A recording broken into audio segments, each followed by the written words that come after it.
Students, आज electrochemistry chapter में card based questions करेंगे और इस यूनिट का एंड करेंगे बिकॉज कंटेंट कवर किए हैं हम लोगों ने, टॉपिक्स फिनिश किए हैं और ओवरऑल इस चैप्टर की समरी कंप्लीट करते हुए आज इसका लास्ट करेंगे।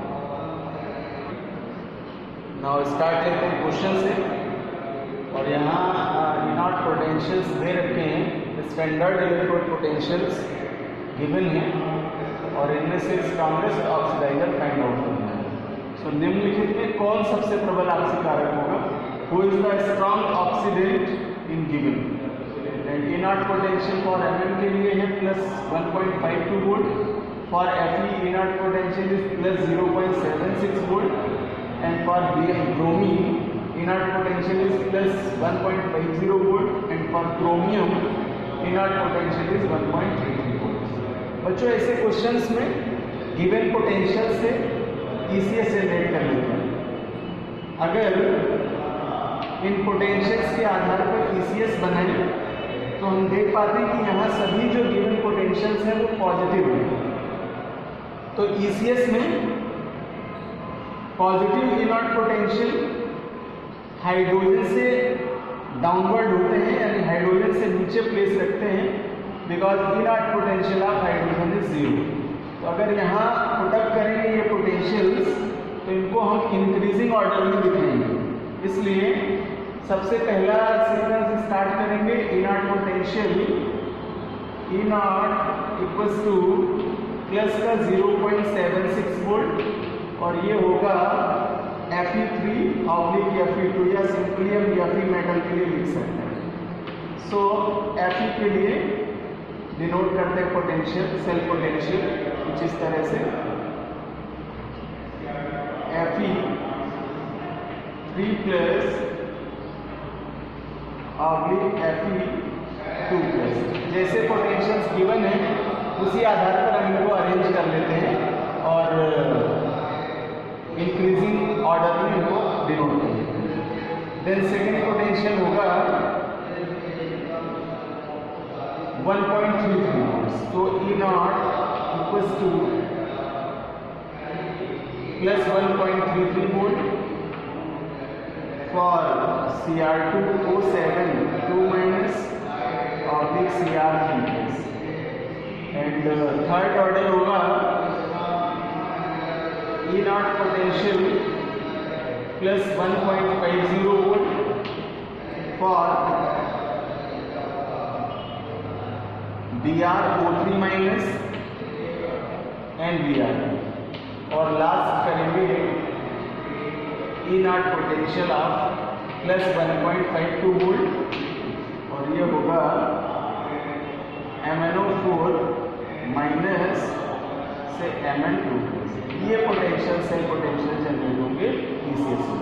तो जब ये ECS ड्रॉ करेंगे इस ऑर्डर में तो हम लोगों ने ब्रीफली पॉइंट्स लिए थे, डिस्कस किया था क्वालिटेटिव प्रॉपर्टीज का और वहाँ जान पाए थे कि ECS में ऊपर से नीचे जाने पर तत्वों की इनॉट पोटेंशियल पॉजिटिव वेपर रिलीज करता है और जितना ही धनात्मक रूप में इनॉट पोटेंशियल ज़्यादा होगा उतना ही ज़्यादा उसमें ऑक्सीडेंट कैपेसिटी होगी।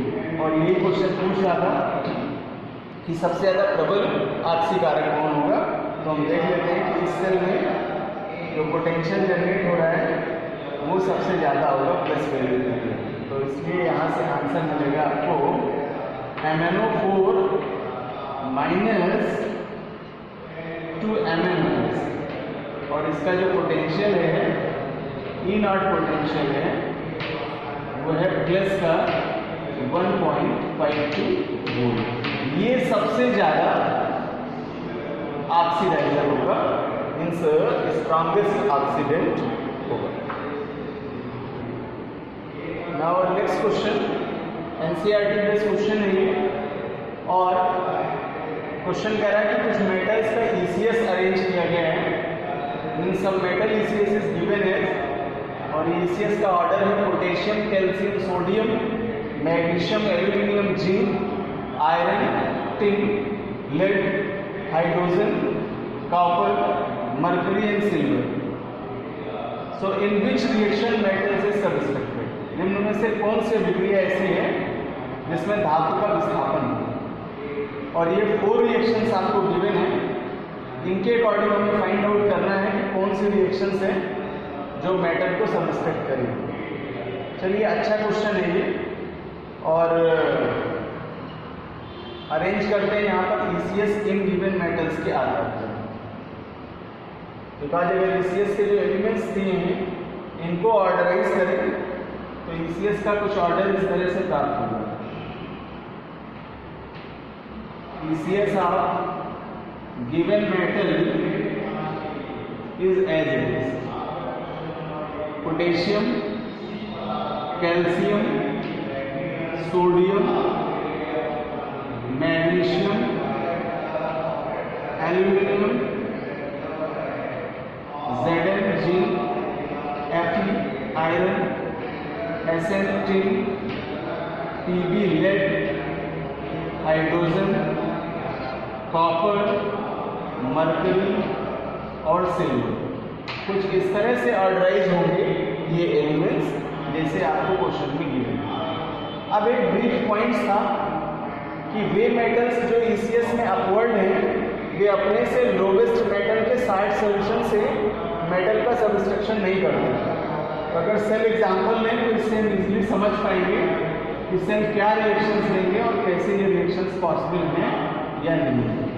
सपोज दैट ये टेम्परेरी सेल है और जिसमें electrode in given question reactions के आधार पर पुटअप किए गए हैं और इलेक्ट्रोलाइट से डिस्टेंस लिए गए हैं जिसका इलेक्ट्रोलिसिस करा करके सेल पोटेंशियल जनरेट, और इसी आधार पर इस मेटल का सबस्ट्रक्शन हम यहाँ पर देख पा रहे हैं। पहली रिएक्शन से स्टार्ट करेंगे। यहाँ कॉपर धातु का सबस्ट्रक्शन किया जाएगा। इसका मतलब है कि जो सोल्यूशन है वो कॉपर सल्फेट में भी हो सकता है। तो बच्चों, अगर मैग्नीशियम कॉपर सल्फेट से रिएक्ट करेगा तो Mg प्लस CuSO4 रिएक्ट करेगा और कॉपर को फ्री करेगा। Cu plus MgSO4 reaction is possible. क्यों पॉसिबल है? क्योंकि कॉपर का जो प्लेस है वो हाइड्रोजन से नीचे है और इसका है ये साल्ट सॉल्यूशन, और साल्ट सॉल्यूशन डाउनवर्ड मेटल का है जबकि मैग्नीशियम ऊपर की धातु है। अपवर्ड मेटल अपने से लोवेस्ट मेटल्स के साल्ट सॉल्यूशन से रिएक्ट करते हैं। इसलिए बच्चों, पहली रिएक्शन पॉसिबल है, ये रिएक्शन होगी और इसमें मेटल का सबस्ट्रक्शन किया जाएगा। सेकेंड रिएक्शन चेक कर लें। लेड है और ये रिएक्ट करता है सिल्वर के साल्ट सॉल्यूशन से। तो आप देख लीजिए, सिल्वर का प्लेस ECS में लोवेस्ट है। सपोज दैट सिल्वर का नाइट्रेट ले लें और फार्मूला होगा AgNO3। साल्ट सॉल्यूशन ले लिया सिल्वर नाइट्रेट का, लूनर कास्टिक कैटलिन से AgNO3 और लेड मेटल से रिएक्ट कराया, Pb से रिएक्ट कराया। सो PbNO3 का होल टेकन 2 और प्लस सिल्वर को सबस्ट्रैक्टेड करेगा। रिएक्शन पॉसिबल है। उसका रीजन हमें दिख रहा है कि जो लेड का प्लेस है वो ऊपर है जबकि साल्ट सॉल्यूशन नीचे के मेटल में है। तो ऊपर की धातुएं अपने से नीचे वाली धातु के साल्ट सॉल्यूशन से रिएक्ट करती है। तो सेकेंड सेल में नेट रिएक्शन पॉसिबल होगी बच्चों। फिर आते हैं लास्ट थर्ड रिएक्शन के लिए। सेम सोल्यूशन कॉपर सल्फेट का ये ले लें बिकॉज कॉपर का सबस्ट्रक्शन कर रहा है। Zn के साथ रिएक्ट करें, Zn plus CuSO4 gives out ZnSO4 और प्लस Cu। क्यों? क्योंकि Zn का प्लेस ECS में ऊपर है और copper sulphate salt solution lowest है, इसलिए सेल में रिएक्शन पॉसिबल होगी। ये थर्ड रिएक्शन भी संभव है, पॉसिबल होगी और मेटल का सबस्ट्रक्शन करेगी। पहली रिएक्शन से कॉपर सबस्ट्रक्टेड है, दूसरी रिएक्शन से सिल्वर सबस्ट्रक्टेड है, तीसरी रिएक्शन से कॉपर का सबस्ट्रक्शन है और चौथा रिएक्शन चेक कर लेते हैं।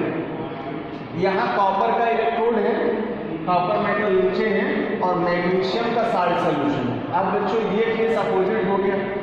अगर मैग्नीशियम का साल्ट सॉल्यूशन ले लें, साल्ट सॉल्यूशन ऑफ मैग्नीशियम और इलेक्ट्रोड रॉड लगा दे कॉपर की, तो कॉपर नीचे प्लेस रखता है और साल्ट सॉल्यूशन अपवर्ड मेटल का है। तो नीचे की मेटल्स अपने से ऊपर वाले मेटल्स के साथ में कोई रिएक्ट नहीं करते ECS में, इसलिए ये वाली फोर्थ रिएक्शन पॉसिबल नहीं है और इस रिएक्शन में कोई भी मेटल सबस्ट्रक्टेड नहीं होगा, कोई भी धातु विस्थापित नहीं होगी। तो अकॉर्डिंग टू क्वेश्चन यहाँ से आपको आंसर मिला कि रिएक्शन नंबर फर्स्ट, सेकंड और थर्ड इनमें से मेटल्स का सबस्ट्रक्शन होगा, धातुओं का विस्थापन होगा। बच्चों डिस्कस करेंगे नेक्स्ट क्वेश्चन और वेरिएशन बेस्ड क्वेश्चन है, एनसीईआरटी बेस्ड क्वेश्चन है ये। इसमें 4 कलरलेस साल्ट्स हैं और ये साल्ट है लेड नाइट्रेट PbNO3 का whole taken 2, silver nitrate AgNO3 and zinc nitrate ZnNO3 का whole taken 2 and cadmium CdNO3 का होल टेकन। और इनके विलयन में कॉपर की प्लेट डुबाई जाएगी। तो कह रहा है किस सोल्यूशन का कलर ब्लूइश हो जाएगा, यानी नीले रंग का हो जाएगा। Copper plate is dipped in 4 colourless salts solution PbNO3 whole taken 2, AgNO3, ZnNO3 का होल टेकन 2 एंड CdNO3 का whole taken 2, in which solution colour is bluish. तो बहुत ही अच्छा क्वेश्चन है। सबसे पहला हम यहाँ पर ECS जनरेट कर लेते हैं इन मेटल्स के लिए और देन सेल डायग्राम से इसको समझ लेते हैं कि कौन सा सॉल्यूशन ऐसा करेगा। बच्चों मेटल 4 है और इनको अरेंज करें हाइड्रोजन के ऑर्डर में। सो कॉपर का प्लेस जस्ट हाइड्रोजन से नीचे होगा, बिकॉज कॉपर की प्लेट है या कॉपर का इलेक्ट्रोड है जो डिप किया जा रहा है, डुबाया जा रहा है। और बाकी का अगर ऑर्डर चेक करें तो सिल्वर नाइट्रेट Ag का प्लेस कॉपर से नीचे होगा और इससे ऊपर Zn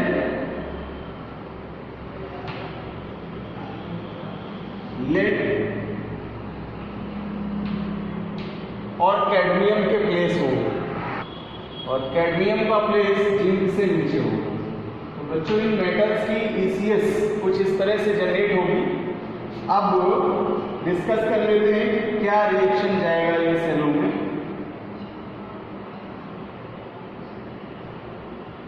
4 सेल हैं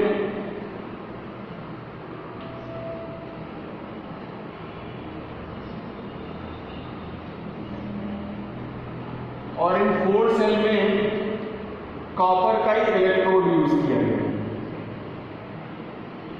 कॉपर की प्लेट को हम कॉपर के इलेक्ट्रोड में कन्वर्ट कर लेते हैं और ये कॉपर का इलेक्ट्रोड इन साल्ट सॉल्यूशन में डिप किया गया है फॉर इलेक्ट्रोलिसिस।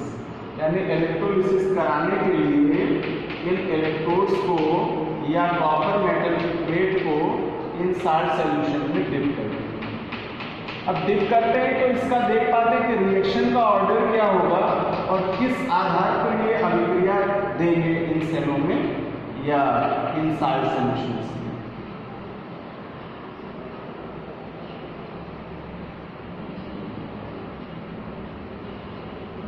कुछ इस तरह से सेल नेट रिएक्शन पॉसिबल है।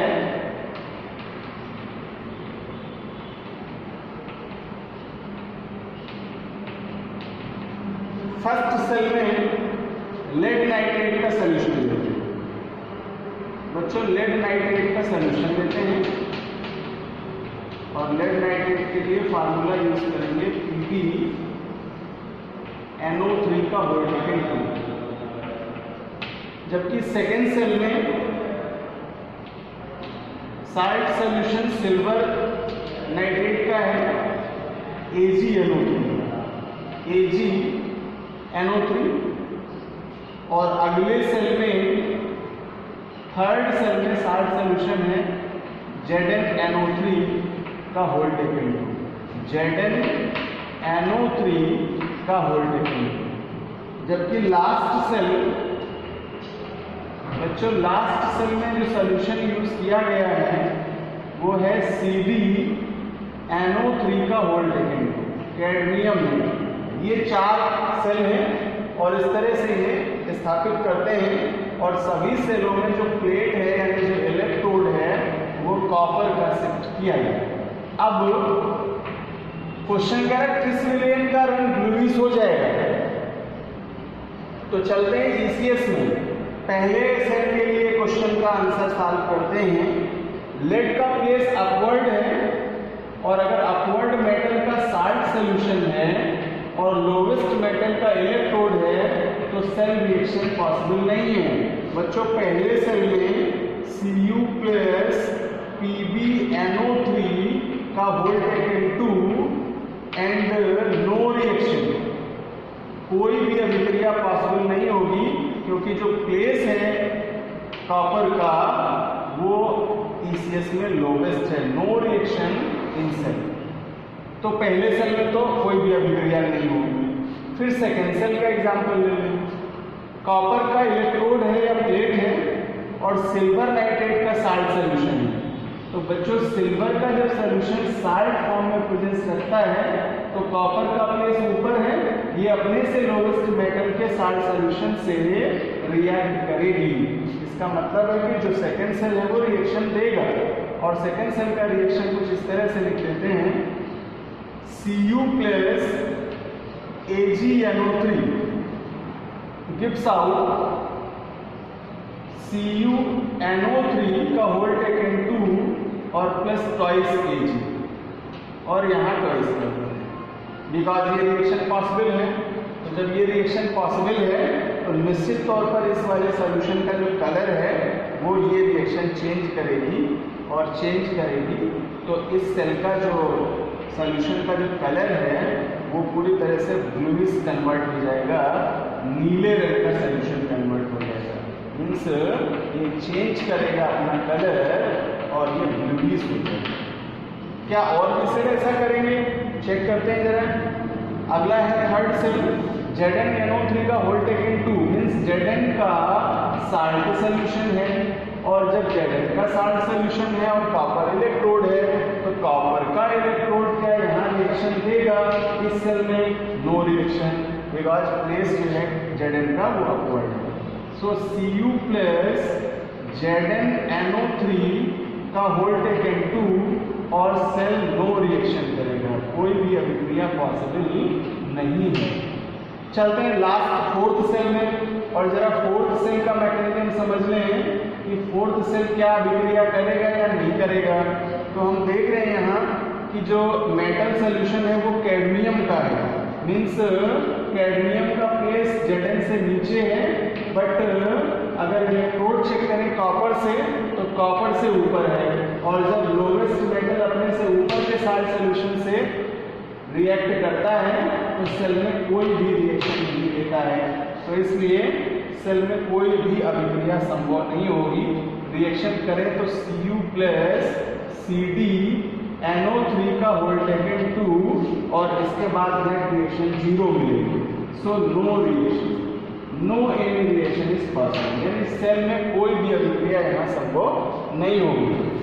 बच्चों अब आंसर आपको कंप्लीट मिला यहाँ से कि क्वेश्चन कह रहा था किसका रंग, किस वेरिएंट का रंग ब्लूइश हो जाएगा।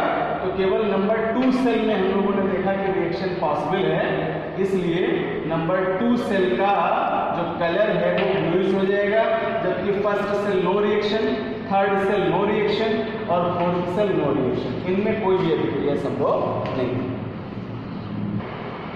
Now next question, 3 different metals हैं, अननोन मेटल्स हैं और इन पर Fe की लेयरिंग की गई है, आयरन की परत चढ़ाई गई है और ये प्रोसेस टेम्परेरिफिकेशन कहलाता है। डिस्कस करेंगे इसका मेटलर्जी वाले सेक्शन में, कैसे एक मेटल पर दूसरे मेटल की लेयरिंग कर लेते हैं और बेसिकली ऐसा आयरन के साथ में कॉपर की प्लेटिंग इजीली की जाती है और गोल्ड मेटल के साथ भी ये रिएक्शन पॉसिबल है। तो इन मेटल्स के इनॉट रिडक्शन पोटेंशियल्स दे रखे हैं इस टेबल में। ए के लिए है माइनस का 0.46 वोल्ट, बी का माइनस 0.66 वोल्ट और सी का है माइनस 0.20 वोल्ट और Fe का है माइनस 0.44 वोल्ट। धातु की परत नष्ट हो जाने पर किस चादर पर रस्टिंग बहुत तेजी से होगी?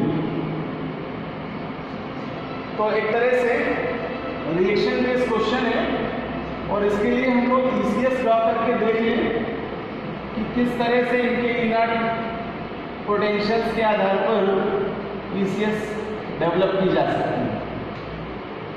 यहाँ Fe मेटल नोन है बिकॉज इसकी लेयरिंग कर रहे हैं और इसका inert potential, inert of reduction potential given है माइनस का 0.44 वोल्ट।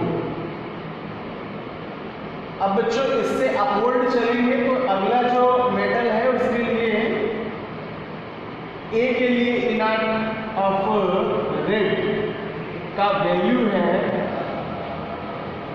माइनस का 0.46 वोल्ट, माइनस 0.46 वोल्ट, जबकि उससे भी कम है बी के लिए बिकॉज माइनस में वैल्यूज जितने लार्जेस्ट लिखे जाते हैं दिखाई देते हैं वे उतनी ही लोवेस्ट वैल्यू रखते हैं। सो बी के लिए ई नॉट ऑफ आर या reduction standard reduction potential is minus का 0.66 वोल्ट ये होगा। और लास्ट करेंगे सी का, बट इसके वोल्टेज के अकॉर्डिंग हम इसको लोवेस्ट प्लेस करेंगे आयरन की अपेक्षा। So C equals to standard reduction potential equals to minus का 0.20 वोल्ट। बच्चों इनके पोटेंशियल्स के आधार पर इनकी ECS कुछ इस तरह से डेवलप कर रही है।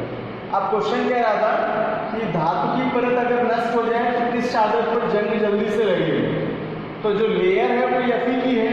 सपोज करें कि ये मेटल्स हैं A, B और C, ये 3 मेटल्स हैं A, B और C,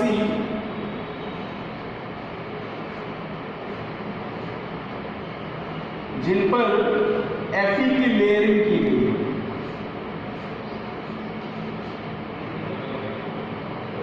metal A, metal B and metal C, और इन सभी पर Fe की लेयरिंग की गई है।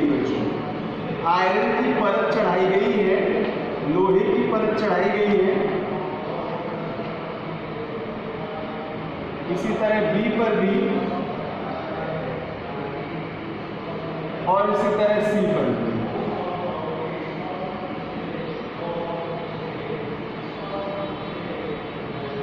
अब इसके बाद पोटेंशियल जब देखते हैं तो C का पोटेंशियल कम है 0.20 वोल्ट, जबकि B का माइनस 0.66 वोल्ट और A का माइनस 0.46 वोल्ट।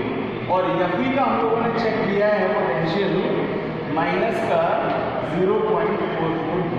बच्चों जो लोवेस्ट मेटल है उसका इनर्ट पोटेंशियल Fe की अपेक्षा कम है, तो जल्दी से ये डिस्ट्रॉयड होगा इस Fe से, इस Fe की लेयर को हटा देगा, और जब ये लेयर हट जाएगी इसकी तो तेजी से रस्टिंग का प्रोसेस स्टार्ट होगा और इसकी अपर लेयर में बेसिकली वो भाग जो एडियोबिक रीजन के संपर्क में है उस पर जल्दी से रस्टिंग का प्रोसेस होने लगेगा। तो इस तरह से बच्चों आंसर मिल रहा है हमें इसके इनर्ट पोटेंशियल से, because inert potential of C metal is lowest in the comparison of Fe। तो अगर हम ये चेक करें तो जो कैपेसिटी है ऑक्सीडेशन की वो ECS में अपवर्ड टू डाउनवर्ड जाने पर बढ़ती है, यानी इस ऑर्डर में चलने पर बढ़ती है। तो हम देख पाते हैं C का प्लेस सबसे लोवेस्ट है यहाँ पर, और इसलिए सबसे जल्दी ब्रेकिंग इसी लेयर का होगा और रस्टिंग का प्रोसेस इसमें स्टार्ट होगा। नाउ नेक्स्ट क्वेश्चन बच्चों सेल EMF से रिलेटेड क्वेश्चन है ये, और क्वेश्चन कह रहा है कि गैल्वेनिक सेल के EMF इलेक्ट्रोमोटिव फोर्स की गणना कीजिए। Calculate the EMF of galvanic cell, और उसके इलेक्ट्रोड पोटेंशियल्स दे रखे हैं जो कि स्टैंडर्ड इलेक्ट्रोड पोटेंशियल है। E naught of Zn equals to minus 0.76 volt and E naught potential of copper is plus 0.34 volt.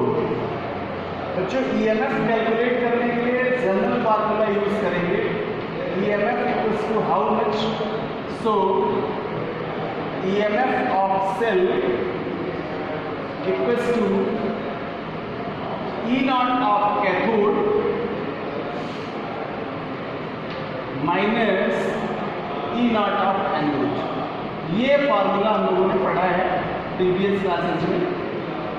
या इसी को हम कन्वर्ट करें, so EMF of cell equals to E naught of CU minus E naught of Z, because CU cathode plated है और ये anode. Values put up करें. Copper के लिए है प्लस 0.34 वोल्ट माइनस का 0.76 वोल्ट. और इस तरह से बच्चों ये सेल का EMF होगा 1.10 volt. So EMF of cell equals to 1.10 volt. इस तरह से सेल की कार्यदक्षता या इलेक्ट्रोमोटिव फोर्स फाइंड आउट कर सकते हैं. सो बच्चों लास्ट डिस्कशन करेंगे चैप्टर की समरी का, बिकॉज कंटेंट्स कवर किए हम लोगों ने. मोस्ट इंपॉर्टेंट टॉपिक्स हैं जिनका एक बार रिव्यू ले लें. What are electrolytes, then related electrolysis, potentials, what are electrodes, electrode potential, standard electrode potential, redox potential, और देन रिलेटेड लॉ में जाएं.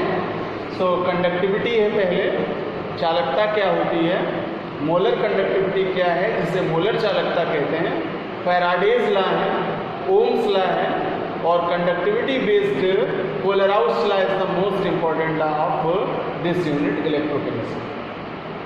सेल EMF है, जनरली सेल EMF है, और नस्ट इक्वेशन के माध्यम से सेल का पोटेंशियल कैसे फाइंड आउट करते हैं, इससे रिलेटेड टॉपिक्स हैं. काज बेस्ड क्वेश्चन है, और सबसे इंपॉर्टेंट सेक्शन था इसका इलेक्ट्रोकेमिकल सीरीज का, जिसे रिएक्टिविटी सीरीज भी कहते हैं, अर्थात इसे वैद्युत रासायनिक श्रेणी कहते हैं. और यहाँ इस सीरीज से हम लोग देख पाते हैं कि कैसे मेटल्स अपने ऑक्सीडाइजिंग पोटेंशियल और रिडक्शन पोटेंशियल से अपनी एक्टिविटी को प्रदर्शित करते हैं. तो बच्चों ये बहुत अच्छे टॉपिक्स हैं, इन्हें आप तैयार करें, कवर करें, because electrochemistry unit most important unit है आपके एग्जामिनेशन के लिए. और यहाँ से लगभग हम लोग फिजिकल केमिस्ट्री के जो पार्ट्स हैं वो फिनिश कर रहे हैं उन यूनिट्स को, और इसके बाद आपका सरफेस केमिस्ट्री का सिंगल टॉपिक बचता है जो कि फिजिकल केमिस्ट्री में कवर है. तो मिलते हैं अगली क्लास में आपको फिर एक नई यूनिट के साथ.